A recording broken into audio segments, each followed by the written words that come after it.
capítulo 10, primera carta de Pablo a los Corintios.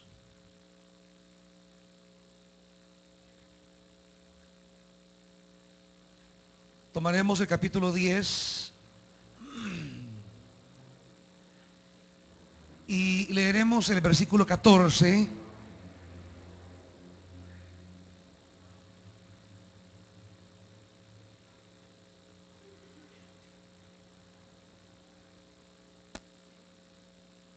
¿Lo tienen, hermanitos? Primera Corintios capítulo 10, versículo 14 dice: por lo tanto, mis queridos hermanos, huyan de la idolatría. Me dirijo a personas sensatas. Juzguen ustedes mismos lo que digo. Versículo 21. No pueden beber de la copa del Señor y también de la copa de los demonios. No pueden participar de la mesa del Señor y también de la mesa de los demonios. ¿O vamos a provocar a celos al Señor? ¿Somos acaso más fuertes que Él? Oremos, hermanitos. Padre, hemos leído esta escritura y venimos ante ti porque entendemos que la palabra que sale de tu boca es lo que trae vida a nuestra vida.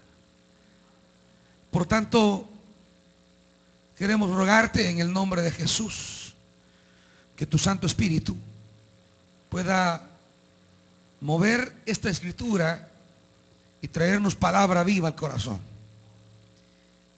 Asimismo, queremos pedirte que el corazón pueda responder con sensibilidad y obediencia,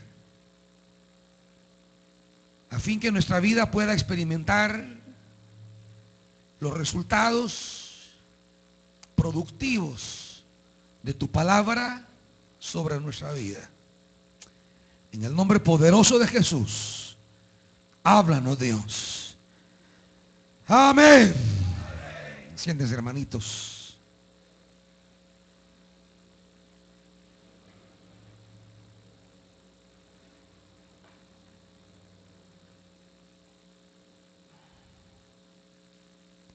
En toda la Biblia hay una constante preocupación de Dios en cuanto a su pueblo.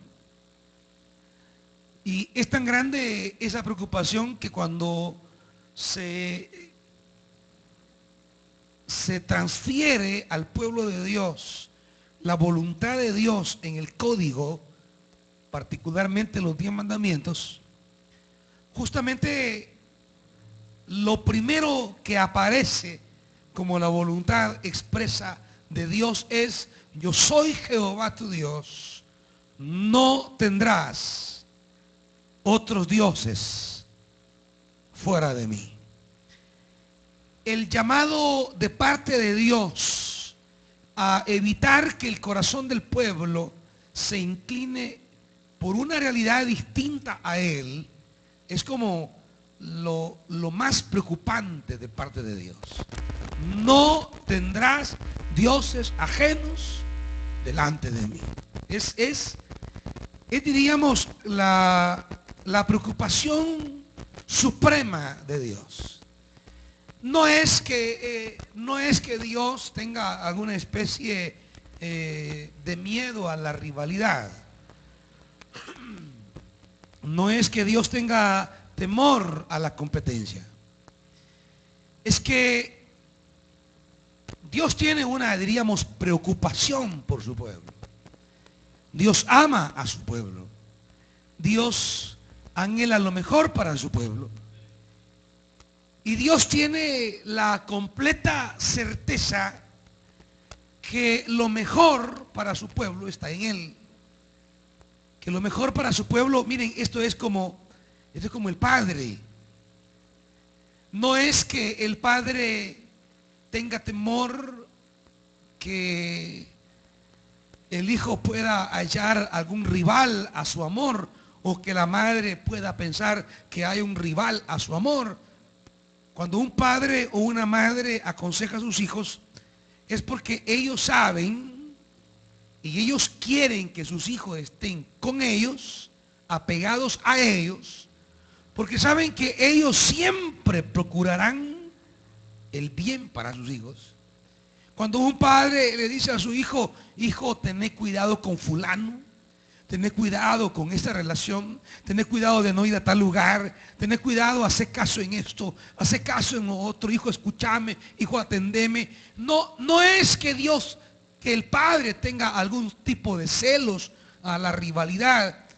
El padre está convencido que él tiene lo mejor para sus hijos.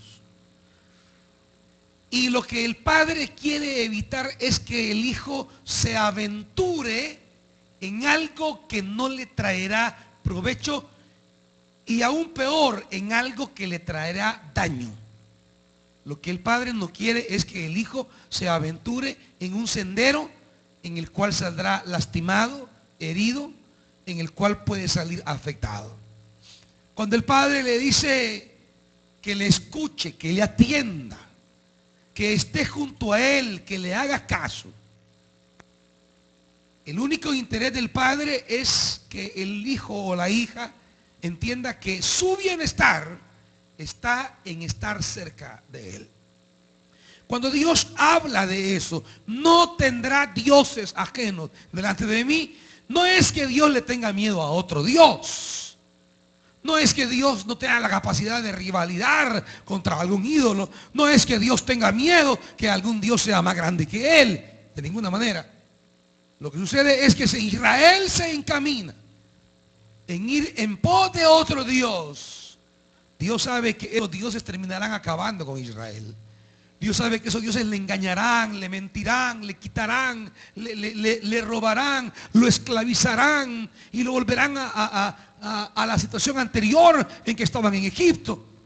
Porque en la Biblia Dios nunca es un Dios que esclaviza. Dios siempre es un Dios que nos adopta como hijos y procura que vivamos en libertad, que vivamos en una relación entre seres humanos aceptable. Dios siempre es un Dios que nos convoca a la libertad, al servicio, al amor, a la misericordia. Siempre. Pero otros dioses no provocan libertad. Otros dioses traen esclavitud. Dios es un Dios que siempre nos llama a la bendición, pero otros dioses nos traen maldición. La inquietud de Dios, entonces, o la preocupación de Dios es que nada pueda robarnos, que nada pueda quitarnos, que nada pueda privarnos de las cosas que Él, como Dios, ha preparado para nosotros.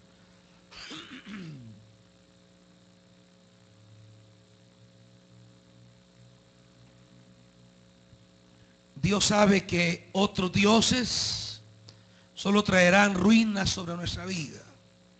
Como un padre sabe que las malas compañías a un hijo no le traerán ningún beneficio.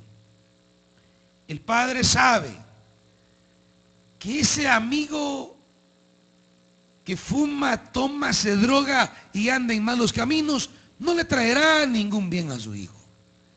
El padre sabe que esa joven no le traerá ningún bien a su hija. Y apenas llevan 15 días de amigos y ya no van ni a la escuela. Y ya salió bien mal en los exámenes. Es que el padre sabe las compañías que van a afectar a un hijo. Y cuando le dice que le escuche y le quiere privar de tales compañías, es porque tales amigos o amigas terminarán robándole todos los esfuerzos que el padre ha hecho para su beneficio. Ahora, con Dios es exactamente lo mismo.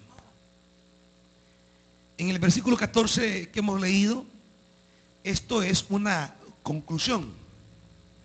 Por eso hoy comienza el 14 diciendo: por tanto. Lo mismo dice la Reina Valera. ¿Cómo? Por tanto. El por tanto es una frase concluyente. El por tanto es como el resumen o la conclusión a la que se arriba Por eso ustedes ven que en un diploma dice, por cuánto fulano de tal ha hecho esto. Ahora dice después, por tanto se le acredita. Es decir, el por tanto es una declaración a la que se arriba o a la que se llega sobre la base de lo anteriormente dicho. Cuando Pablo dice en el 14, por tanto, significa que hemos de tomar en cuenta todo lo que ha dicho en los primeros 13 versículos. Porque es a lo que él concluye. Él concluye en el 14 con una afirmación: mis hermanos queridos, huyan de la idolatría. Ahora, ¿a qué le llama Pablo idolatría en este contexto? ¿A qué se refiere Pablo? ¿Por qué Pablo concluye diciendo, huyan de la idolatría? ¿De qué ha hablado entonces en los primeros 13 versículos en los cuales él entiende que la idolatría es de lo que acaba de hablar y le dice, huyan de esto? Leamos entonces esos 13 versículos para saber de qué Pablo es que estaba hablando o cómo entiende la idolatría en este pasaje. Versículo 1: no quiero que desconozcan, hermanos, que nuestros antepasados estuvieron todos bajo la nube y que todos atravesaron el mar. Todos ellos fueron bautizados en la nube y en el mar para unirse a Moisés. Todos también comieron el mismo alimento espiritual y tomaron la misma bebida espiritual, pues bebían de la roca espiritual que los acompañaba, y la roca era Cristo. Fíjese bien, los primeros 4 versículos hablan de toda, diríamos, el cúmulo de privilegios que ellos tuvieron. Los primeros 4 versículos habla, diríamos, de todos los beneficios, de los elementos, diríamos, de la gracia de Dios para con ellos. Dice la Biblia, todos estuvieron bajo la nube y todos atravesaron el mar.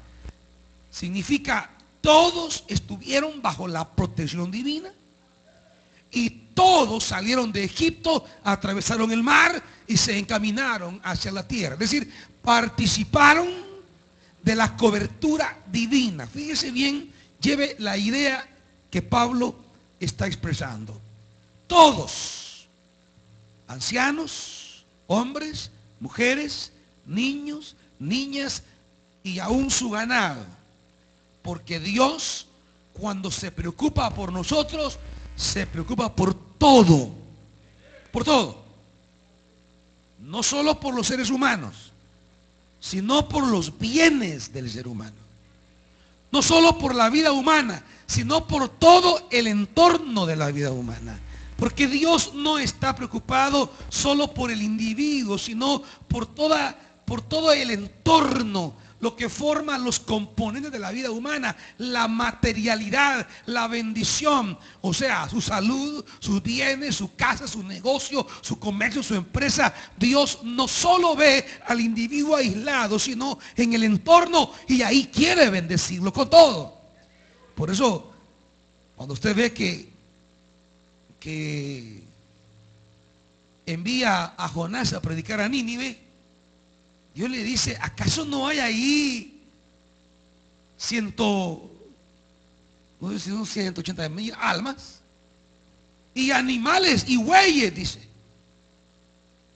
Y cuando dice que se arrepintieron todas las almas de Nínive, también dice que los chuchos y los caballos se arrepintieron. Y Dios guardó su vida. Lea el libro, ahí está. Es que Dios piensa en todos. Todos pasaron el mar, todos estuvieron bajo esa bendición divina. Versículo 2. Todos fueron bautizados en la nube y en el mar. 3. Todos comieron. 4. Todos bebieron. Es decir, ninguno puede decir, yo no recibí esa bendición de Dios. Yo no vi la nube, yo no vi el mar, yo no comí maná, yo no bebí del agua. Ninguno puede decir, Dios no fue conmigo. Todos recibieron las distintas expresiones de la gracia de Dios. Pero dice versículo 5, sin embargo, La mayoría de ellos no agradó a Dios y sus cuerpos quedaron tendidos en el desierto. ¿Estamos? Todos recibieron muestras de la gracia de Dios. Yo creo que si estamos aquí es porque Dios ha sido bueno con nosotros, hermanito. Creo que estamos aquí porque Dios nos ha bañado de su gracia.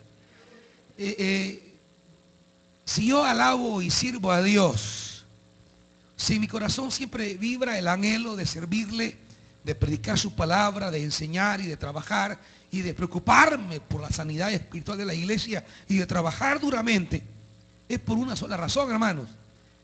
Cuando yo miro mis 45 años, yo solamente puedo ver una cosa: la gracia de Dios bañando mi vida desde mi niñez. No hallo otra cosa.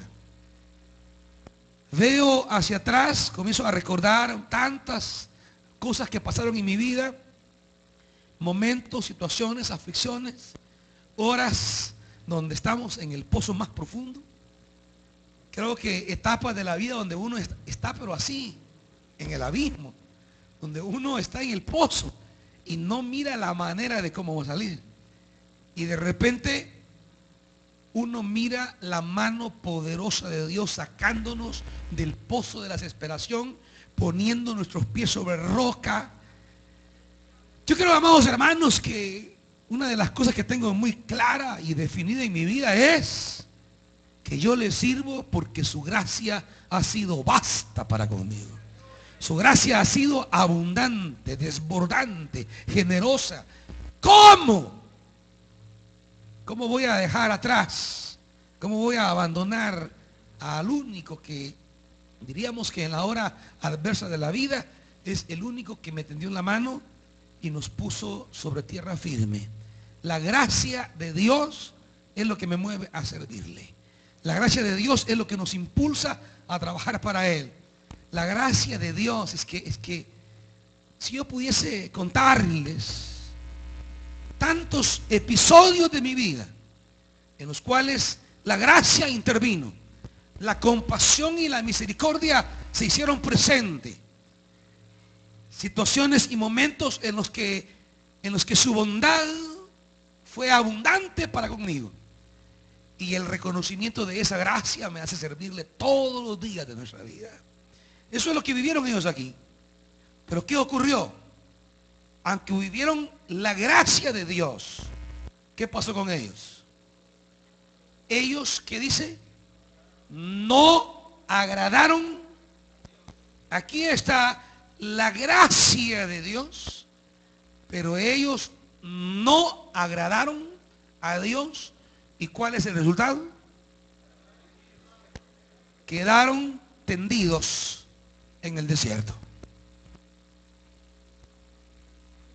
Siguiendo esta línea, diríamos entonces que la gracia de Dios no basta para que usted y yo alcancemos lo que la gracia procura.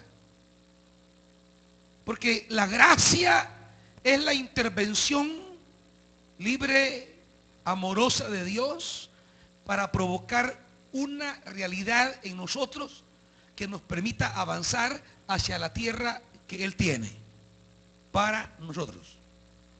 ¿Me van siguiendo en esta línea? La gracia de Dios es todo lo que Dios ha hecho, lo que Dios está haciendo para empujarnos a caminar y a avanzar en medio del desierto y un día llegar al cúmulo de promesas que Dios tiene para nuestra vida. La gracia es, diríamos, el alimento de Dios que nos debe impulsar y animar a agradarle, a caminar y a avanzar, de tal manera que caminamos y un día llegaremos al Jordán, cruzaremos el Jordán y entraremos a la tierra. Pero la gracia debe provocar en nosotros diríamos, una búsqueda de agradar a Dios. La gracia, en lugar de despertar conformismo, debe provocar en nosotros un anhelo, un descubrir cuánto me falta para agradar a Dios. La gracia no busca que compremos a Dios. La gracia no busca que tratemos de hacer méritos con Dios. No, no. La gracia busca personas agradecidas. Y la gratitud de las personas se expresará en quererle agradar a Él siempre. La gracia quiere provocar en nosotros una sed, una preocupación. ¿Cómo yo le agrado a Él?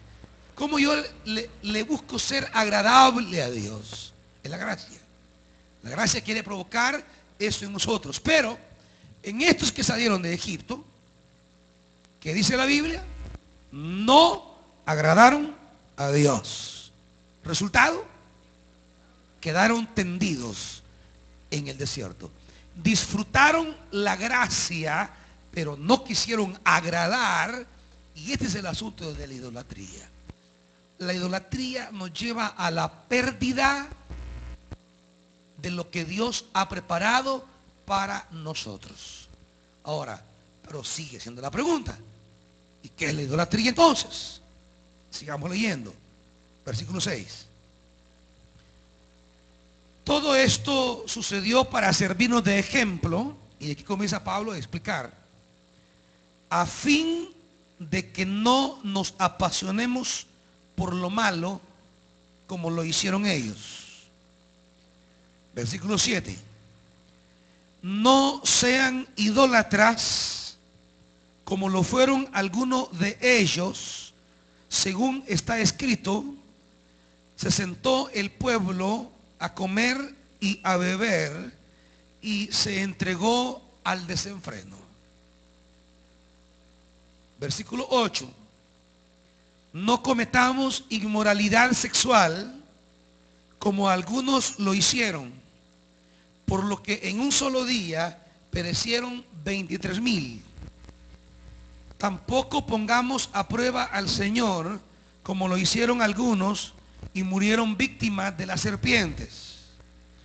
Ni murmuren contra Dios como lo hicieron algunos y sucumbieron a manos del ángel destructor. Todo esto le sucedió para servir de ejemplo y quedó escrito como advertencia nuestra, pues a nosotros nos ha llegado el fin de los tiempos. Por lo tanto, si alguien piensa que está firme, tenga cuidado de no caer.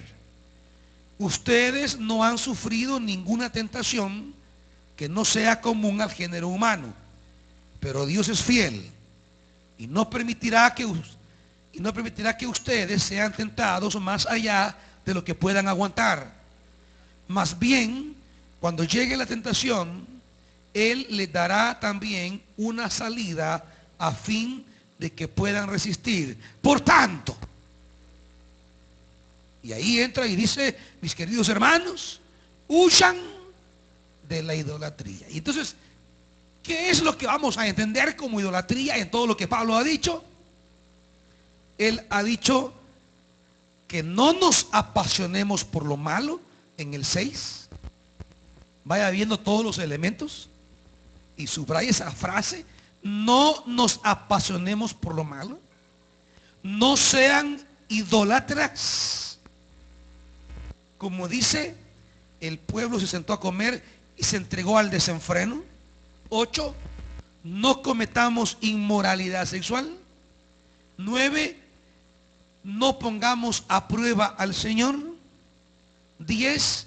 No murmuren contra Dios. Fíjese, todos los componentes por los cuales Pablo llegará al final y dirá: no nos acerquemos, al contrario, huyamos de la idolatría. Todos estos elementos son los que el pueblo realizó, lo que el pueblo hizo, y al final los terminó privando de la tierra que Dios había prometido. En otras palabras, hermanos, no es cosa de que fulano, sutano, mengano, perencejo es el culpable. No.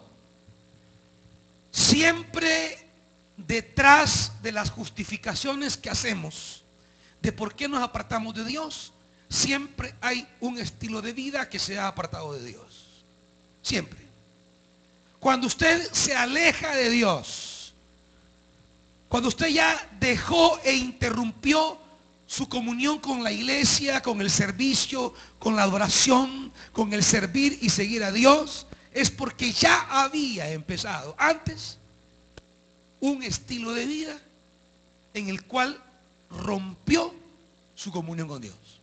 En otras palabras, ya había iniciado un proceso de idolatría en su vida.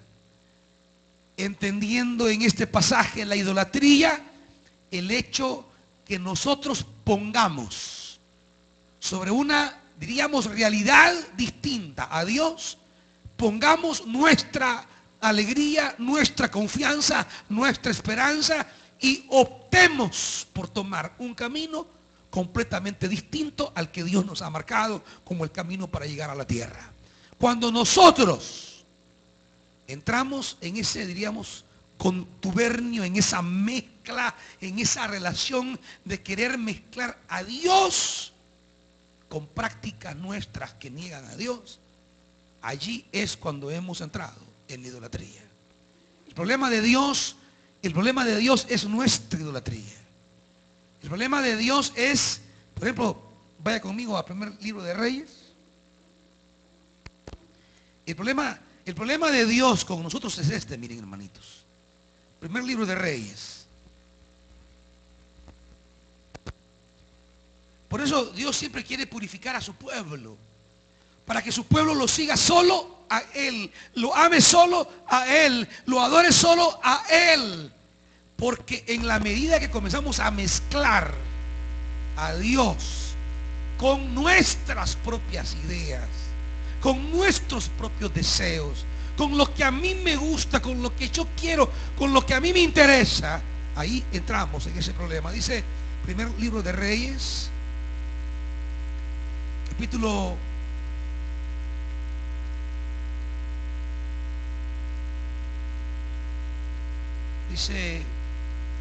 18, primer libro de Reyes, capítulo 18.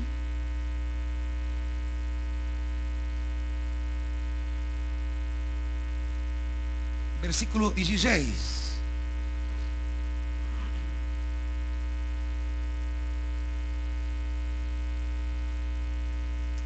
Abdías fue a buscar a Acab y le informó de lo sucedido.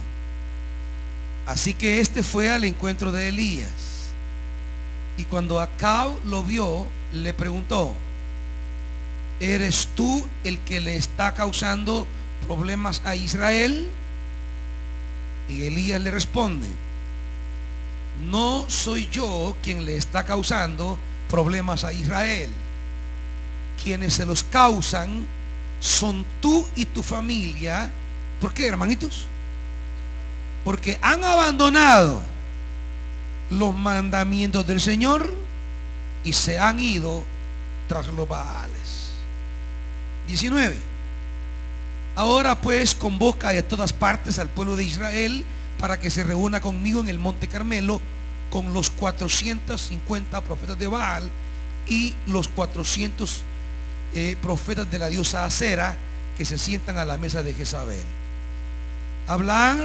Acab convocó en el monte Carmelo a todos los israelitas y a los profetas. Elías se presentó ante el pueblo y le dijo: ¿hasta cuándo van a seguir indecisos? La Reina Valera dice: ¿hasta cuándo claudicaréis? Entre dos pensamientos. ¿Hasta cuándo claudicaréis? Entre dos pensamientos. Aquí traduce: ¿hasta cuándo van a seguir indecisos? Si el Dios verdadero es el Señor, deben seguirlo. Pero si es Baal, síganlo a él. Este es el asunto de la idolatría. La idolatría es la pretensión, es el creer que podemos seguir a Dios llevando una vida en la que coexiste el Evangelio y una serie de cosas con las que el Evangelio no tiene nada que ver. La idolatría es la pretensión en que podemos alcanzar la tierra de la promesa que podemos derrotar a los enemigos, que podemos derrotar a los gigantes, que caerán las murallas, que cruzaremos el desierto, que pasaremos el mar, que atravesaremos el Jordán, que destruiremos a los ejércitos más grandes y más poderosos que nosotros. En esa vida en la que coexistan diríamos Dios y una serie de acciones que son parte de nuestra vida, pero que no tienen que ver nada con Dios. La idolatría es la pretensión de creer que alcanzaremos la tierra prometida tomados de Dios y tomados de nuestros propios deseos. La idolatría es creer que podemos alcanzar la promesa con Dios y con Baal, con Jehová y con Baal. Idolatría es pensar que yo alcanzaré la tierra de Dios haciendo todo lo que Pablo dice que no hagamos. Idolatría es pensar que nosotros alcanzaremos a disfrutar la plenitud de la gracia de Dios si nos apasionamos por lo malo, aunque estemos en la iglesia. Si nos entregamos al desenfreno y a la vez estando en la iglesia. Si nos metemos a todo tipo de inmoralidad sexual y estamos en la iglesia. Si andamos poniendo a prueba al Señor y estamos en la iglesia. Si murmuramos contra Dios y estamos en la iglesia. La pretensión de creer que vamos a alcanzar todo lo que Dios ha preparado en su gracia para nosotros. Si creemos que es posible cruzar el desierto y alcanzar la tierra llevando a Dios y llevando nuestra propia manera de vivir, eso es lo que Pablo le llama idolatría. ¿Y sabe qué es la religiosidad? ¿Sabe qué es la religión? La religión es el discurso religioso que le admite la posibilidad de llevar los dos pensamientos a la par. La religión es la permisividad de que es posible seguir a Jesús y seguir a Mamón. La religión es el planteamiento en el que es posible ir con Jehová e ir con Baal. La religión es el mensaje que le dice a usted: vamos a alcanzar la bendición de Dios, tomados de Dios y viviendo como nos dé la gana. ¿Me van siguiendo, hermanos? Pero van entendiendo. Idolatría, entonces. La idolatría que Dios reclama, que Dios rechaza, que Dios no quiere que sea parte de nuestra vida. La idolatría que debemos extirpar de nosotros. La idolatría de la que debemos huir, correr, alejarnos, porque siempre está acechándose. Es esos pensamientos que van llenando nuestra mente, esos sentimientos que van llenando el corazón, que nos van haciendo creer, imaginar que es posible la convivencia entre seguir a Jesús y vivir de una manera que niega la presencia de Jesús entre nosotros. La idolatría es esa ilusión en la que creemos que es posible alcanzar lo que Dios tiene, queriendo ser usados por el Espíritu y a la vez queriendo vivir como se nos antoje. Eso es idolatría, hermanos. Y eso es lo que nos va a robar toda clase de bendición. Eso es lo que un día nos puede dejar postrados en el desierto. Eso es lo que un día puede apartarnos del Dios verdadero.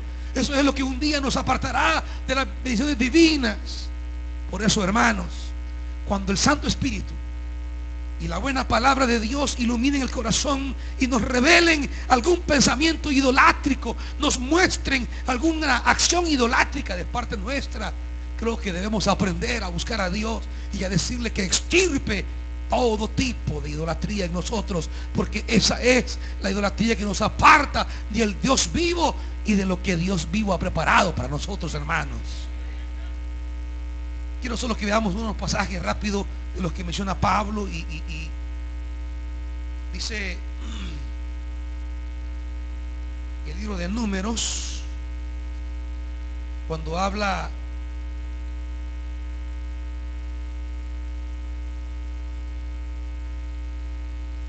el apóstol Pablo de cómo el pueblo murmuró y fue mordido por las serpientes. Dice, quiero leerle dos pasajes nada más. Espera que ya me quitaron quiero leerle dos pasajes en los cuales ellos murmuraron y pusieron a prueba a Dios y se entregaron. Dice el libro de Números, que se me hizo este pasaje de la serpiente.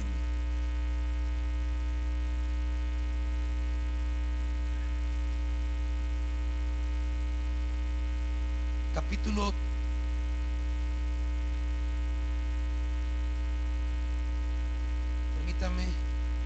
21. Capítulo 21. Quiero que vea esto.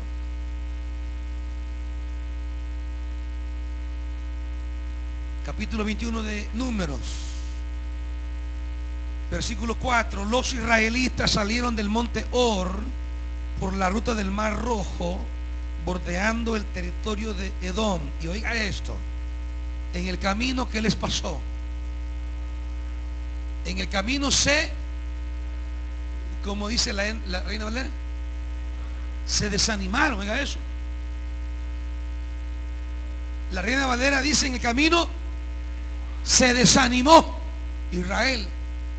La NBI dice: se impacientaron. Fíjense, porque el camino, el asunto es este: el camino en el desierto es difícil. Y yo sé que muchos de ustedes están pasando ese momento, que habiendo experimentado la gracia de Dios y habiendo salido de Egipto, Dios los ha puesto en un camino hacia la tierra, pero para entrar a la tierra hay que atravesar un desierto. Y muchos puedan estar en ese desierto, pero hay momentos en que ese desierto se vuelve, que uno siente que no avanza, uno no ve claro nada, arena y más arena, arena y más arena, y solo arena y un poco del FMN de vez en cuando, y uno mira que no avanza. Ahora, ¿qué pasó con ellos? Se impacientaron, se desanimaron y dice, y comenzaron a hablar contra Dios, porque el líder ese nunca sale ese se ve en la cuenta cuando estamos enojados, impacientes, coléricos, frustrados, desanimados. Dios y el líder son los favoritos. Es que este viejo, es que este líder, contra Dios y Moisés: ¿para qué nos trajiste ustedes de Egipto a morir en este desierto? Aquí no hay pan ni agua y ya estamos hartos de esta pésima comida. El maná, alimento de Dios, alimento de sobrevivencia. Usted debe entender eso. Hay alimento de sobrevivencia. Dios no lo va a dejar morir en el desierto. No le va a poner gallinita, no le va a poner pavito, no le va a poner unos taquitos ahí. No, porque está trabajando con usted. Pero una cosa sí, no lo va a dejar morir de hambre. Téngalo por seguro. Téngalo por seguro. No lo va a dejar morir de hambre. Pero mientras usted camina hacia la tierra y Dios va trabajando en su corazón, todo aquello que Él quiere limpiar, purificar, toda incredulidad o falta de fe, todo deseo inadecuado, todo aquello que en usted Él quiera purificar, lo va a someter al fuego. Y el desierto es ese periodo del fuego en el que Dios nos pasa para purificarnos, para que cuando entremos a la tierra no echemos a perder la bendición. Dios nos prepara para que cuando Él llene nuestras manos de leche y miel, no echemos a perder su bendición. Pero muchos quieren pasar de Egipto de una sola vez a Canaán, pero siendo los mismos. No se puede.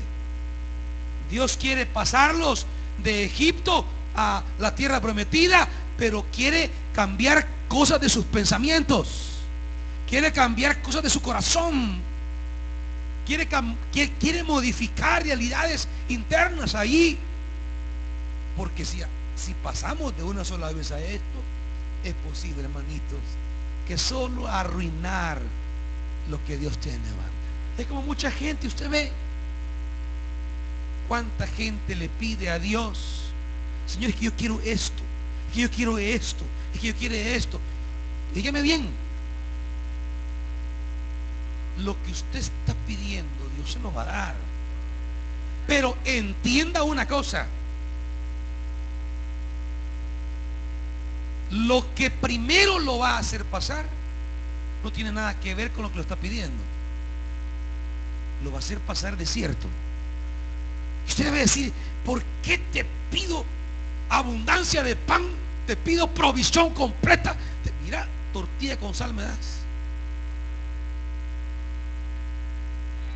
Te he pedido ser gerente de una empresa y mira lo que me da, ser conserje.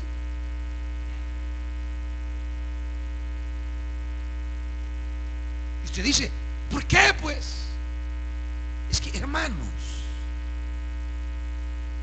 tiene que aprender a desarrollar los pensamientos, las ideas y los comportamientos necesarios para un día aprender a manejar la bendición de Dios. Porque les quiero decir que la bendición de Dios hay que saberla administrar.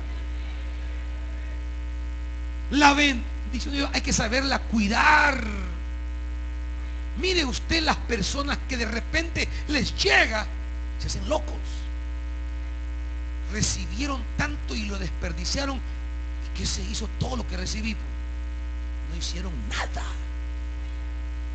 Mire, pero si usted tenía tanto, ¿y qué hizo? No sé. ¿Lo guardó en el banco? No. ¿Compró tierra? No. ¿Y qué lo hizo? Es que lo desperdicia, lo bota, no lo cuida. ¿Cuánta gente ha echado a perder buenos recursos porque no tuvo las cualidades para aprender a manejar la bendición de Dios? Por tanto, el desierto es el periodo en el cual Dios quiere enseñarme a valorar, a cuidar y a administrar lo que Él un día me va a dar. Estos quieren la leche y la miel ya, pero no aprenden a disfrutar el maná. Al contrario, estamos hartos de esta pésima comida. ¿Cómo van a valorar lo mucho si no valoran lo poco? ¿Cómo van a valorar la leche y la miel si no valoran el maná? Si al final todo lo da Dios. Dios va a dar la leche y la miel y también va a dar este maná. Y si el maná es lo que Él me quiere dar en este momento, yo lo tomo, lo hago mío y lo doy con gratitud, porque me lo da Él. Pero deseando el maná, deseando la leche y la miel, no valoro el maná. Buscando la leche y la miel, no agradezco por el maná. Estoy pidiendo al Señor un carro y una bicicleta me manda. Agradézcale por la bicicleta. Dios quiere que rebaje quizás.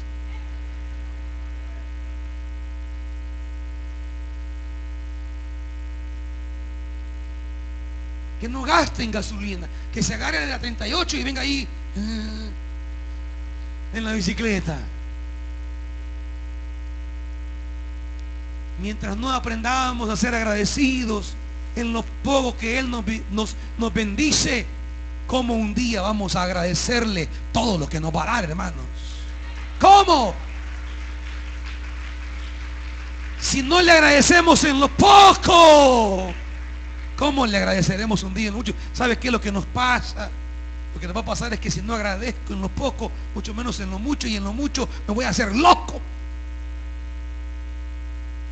Por eso hay una parábola que dice, que termina diciendo: y a este que tiene, aún lo que tiene, se le quitará, para darle al que tiene más. ¿Y cómo es eso? Es que es justamente eso.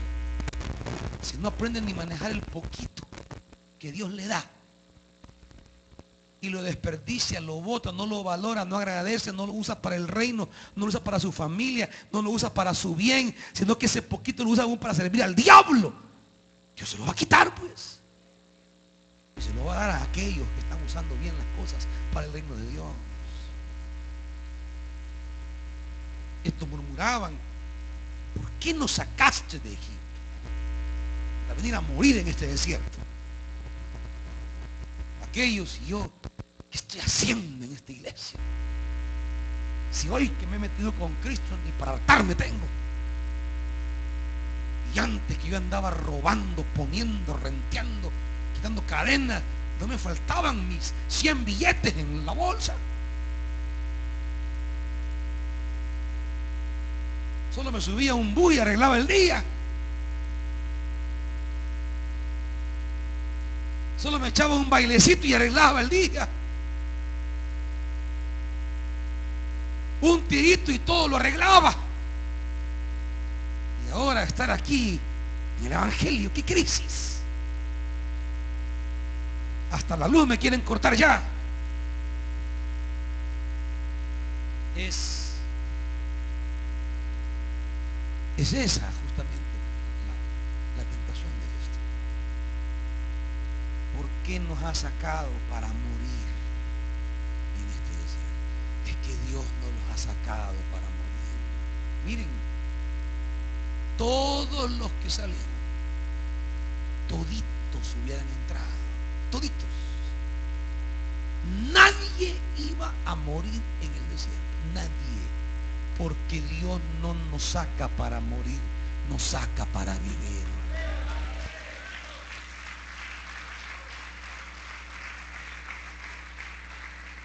No quedaron tendidos porque Dios los haya sacado a morir. Quedaron tendidos porque ellos no buscaron agradar a Dios. Vea capítulo 25 de Deuteronomio.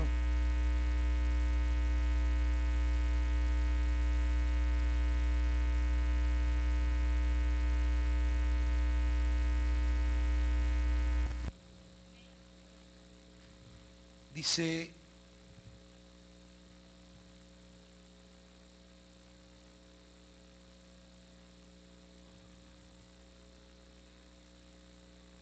permítame, cuando es Éxodo 32, disculpen.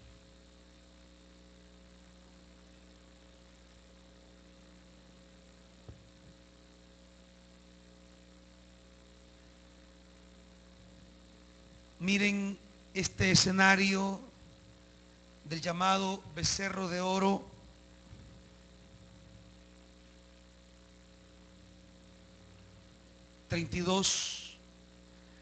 Al ver los israelitas que Moisés tardaba en bajar del monte. Miren, la tardanza de Dios es lo que a muchos desespera. Cuando Dios tarda, Y usted ya, Señor, ya. Y Dios le dice, cálmate, espérate, espérate. La tardanza de Dios. Cuando Dios tarda, el hombre se desespera y comienza a inventar. Y eso fue lo que pasó aquí, miren. Dice, así que fueron a reunirse con Aarón y le dijeron, tienes que hacernos dioses que marchen al frente de nosotros, porque a ese Moisés que nos sacó de Egipto no sabemos qué pudo haberle pasado. Aarón les dijo, quítenle a sus mujeres los aretes de oro y también a sus hijos y a sus hijas y tráiganmelos. Y todos los israelitas se quitaron los aretes de oro que llevaban puestos y se los llevaron a Aarón, quien los recibió y los fundió, y luego cinceló el oro fundido e hizo un ídolo en forma de becerro. Entonces exclamó el pueblo Israel, aquí tienes a tu Dios que te sacó de Egipto. Y cuando Aarón vio esto, construyó un altar enfrente del becerro y dijo, mañana haremos fiesta en honor del Señor. En efecto, al día siguiente los israelitas madrugaron y presentaron holocaustos y sacrificios de comunión. Luego el pueblo se sentó a comer y a beber y se entregó al desenfreno. Esto hacen los ídolos.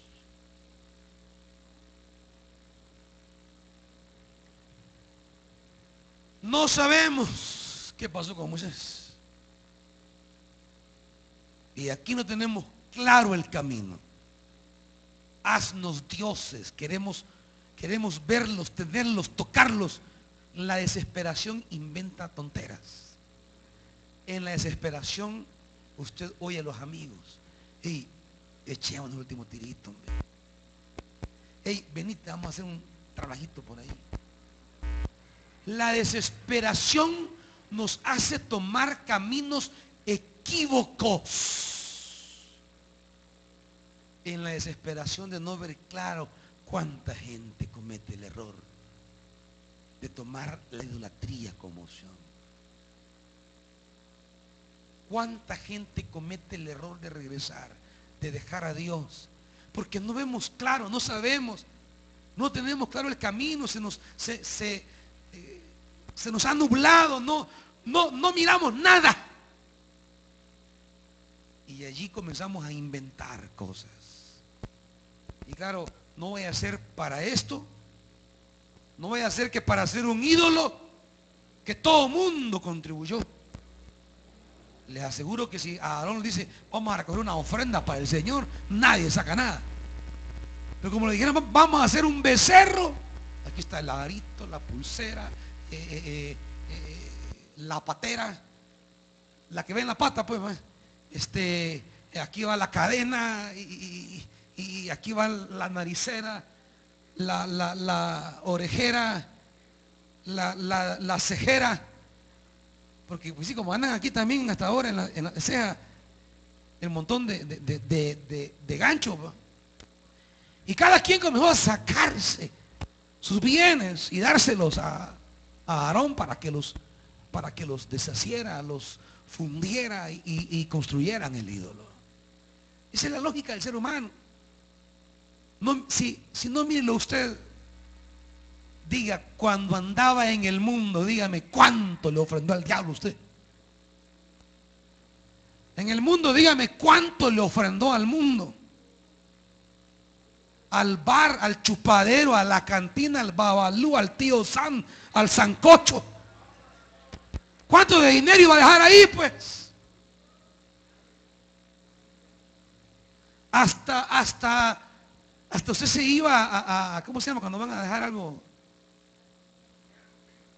en préstamo y le dan pisto. hasta empeñar las cosas iban. Si no empeñaban a la mujer, porque no se dejaba a la mujer. Empeñaban la plancha, el televisor. Empeñaban la cocina, la refrigeradora. Y no crean que podía pagar el recibo de la luz. Podía chupar. Podía andar fregando para arriba y para abajo. Es que ¿cuánto dinero ofrendamos al diablo para crear ídolos? Y cuando es del Señor, qué miserables somos. Cuando es de darle a Dios, ¿con qué hacía? No, cuando era, más si la mesera estaba bonita, y tome mi amor, esto es para usted, mire, 5 bolas, el desgraciado. Y la mujer le daba $4 y que le diera vuelta y que pagara las tortillas, la luz y el agua. Para las cosas que tienen que ver con Dios somos muy escasos. Pero para las cosas que tenían que ver con el mundo éramos todo amor, abierto. No, yo pago, no sé, amigos, yo pago, no sé, yo pago. Y está acabado, pero él paga. El pueblo se sentó a comer, a beber y se entregó al desenfreno. Una vida en desorden, pretendiendo estar en los caminos de Dios, esto es idolatría. Hermanos, Dios es el Dios que quiere lo mejor para nosotros. Pero Dios quiere advertirnos esta noche, esta tarde, este día. Dios quiere advertirnos que no es posible alcanzar la tierra prometida si no estamos dispuestos a llevar una vida que busque agradar a Dios. No vamos a llegar. Yo los puedo querer mucho, estimar mucho, y quisiera que todos llegáramos, que todos llegáramos, que todos estemos allí. Pero les quiero decir que no es posible alcanzar lo que Dios tiene para nosotros si no estamos dispuestos a desarrollar una vida que le agrade a Él. Religiosidad es moverse en el mundo de la iglesia, pero llevar una vida como a mí se me antoja. Esa es la religiosidad. Personas que quieren alcanzar la tierra que Dios tiene para ellos son aquellos que reconocen sus flaquezas, sus debilidades y pecados, pero que asumen el compromiso de buscar agradar a Dios cada día más. Que reconocen que no son perfectos, pero que saben que día a día van a buscar tanto a Dios, de tal manera que ese Dios va a depurar sus vidas y convertirlos en una vasija agradable, vasijas que Él quiere llenar de su gloria y de toda su bendición. Pónganse de pie, hermanitos.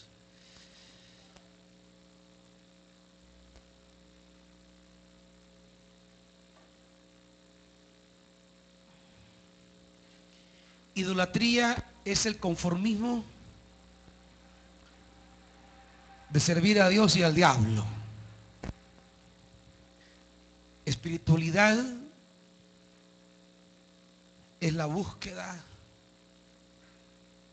de querer agradar a Dios y que su Santo Espíritu trabaje en nuestras debilidades. El ser crucificados día a día.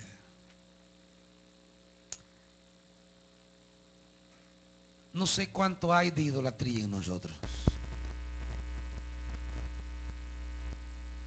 pero podemos decirle a Él esta tarde